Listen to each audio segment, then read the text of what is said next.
You have questions about the changes to GMAT scoring. We have answers. The GMAT Focus Edition's total score ranges from 205 to 805. All total scores now end in a 5, and section scores for quantitative reasoning, verbal reasoning, and data insights range from 60 to 90.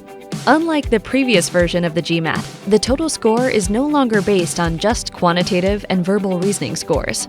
It's now based on all 3 sections. Why did we change the score scale for the GMAT Focus Edition?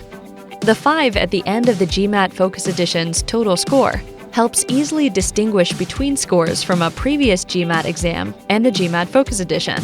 More importantly, it's essential to know that test scores from the 2 different exam versions are not on a common scale and should not be directly compared with each other. While scores of 600 and 605 may look similar, they represent very different performance levels on different skills. If your competitiveness based on the GMAT Focus Edition needs to be compared to the previous version of the GMAT exam, it's more appropriate to compare percentile rankings rather than comparing total scores. Percentile rankings indicate the percentage of test takers that you performed better than. For example, a percentile ranking of 75% means that you performed better than 75% of test takers.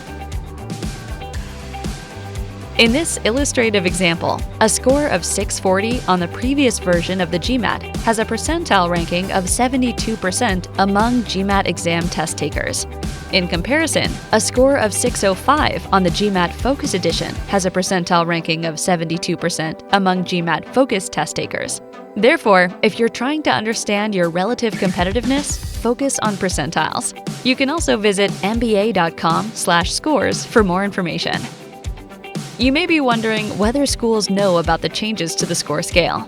They do. We worked closely with schools on the new score scale and on the GMAT Focus Edition itself. Schools are aware of these changes and ready to use scores from the GMAT Focus Edition.